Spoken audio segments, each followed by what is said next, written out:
What's up, everybody? Noah Kizer back here for yet another review. This review is for The Butterfly Effect, the director's cut. This double feature Blu-ray has the director's cut and theatrical cut, which is like 5 more minutes longer, and I don't really mind that.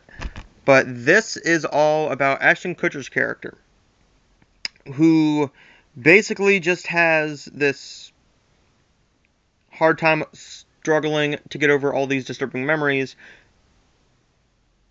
and he has this illness, this mental illness that his father had, which causes him to go back in time and black out. When he goes back in time, he can control what happens in his past. And he blacks out, doesn't remember anything that he does during the blackout except for what he is doing in the past. And then whatever happens in the past has a chain reaction to what happens in the future. This film is filled with a bunch of stuff that will probably offend people and push people away from seeing this movie. For instance, pedophilia. I don't condone that.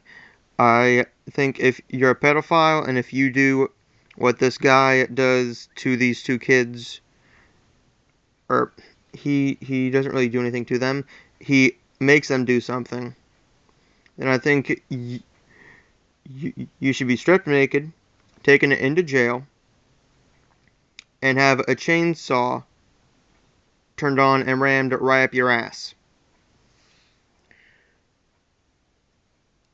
And this really gets me. I don't take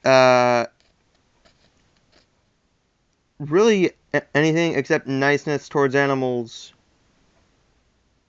great at all. If you do anything to an animal, chances are, if I'm around, you're being killed. You're gonna go to jail. You're gonna get your ass beat. I don't give a fuck. I think the two things that are really gonna push people off from this, actually, there's 4 things. It's Ashton Kutcher. This was 2004? 2004? 2004. So he was still doing that 70s show. A bunch of people are like, what is Kelso doing in this movie? What's Kelso doing here? Can he actually act? And by God, he can. Ashton Kutcher is a great actor. This was his first great push to become an actor, which he hasn't really done much lately. He's mostly good in comedies. The pedophilia in this. The animal abuse. A kid shoves a dog into a bag, ties up the bag, and pours gasoline on him and burns him to death. And there are a few really out there horrendous scenes that I definitely did not see coming, and that nobody else will either. There's a few jump scares in here that will definitely get you. There's a few jump scares that'll definitely get you. The director's cut is the better cut, I've heard, so that's why I watched that. I am not going to watch the theatrical cut right after I watched the director's cut just to see what the differences are. I'll look that up later.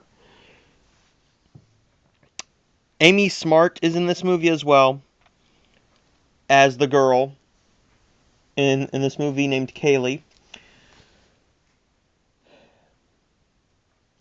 You never really find out what's going on with him. You just know he has this problem. Why is it called the butterfly effect? They don't explain it. But that is okay.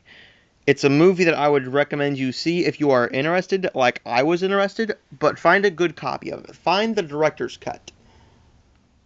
Find the director's cut. Or just watch the normal cut. I don't care. Just see this movie. Come back to this review and let me know what you think. If you have no interest in it, that is perfectly fine. I just thank you for watching the video. I'm going to give The Butterfly Effect 2 an A-. Next up is The Butterfly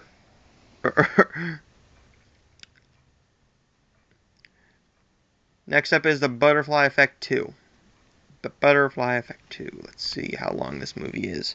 92 minutes. I always check how long a movie is, because I have ADHD, really bad ADHD, and I can't sit for very long unless I'm watching a movie.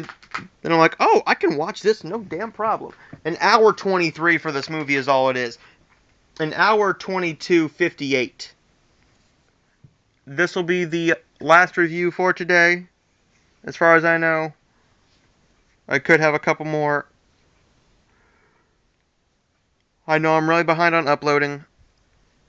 It's currently Tuesday right now, so you might see this Wednesday, Thursday. But stay tuned for my next video, which will be a review for The Butterfly Effect 2.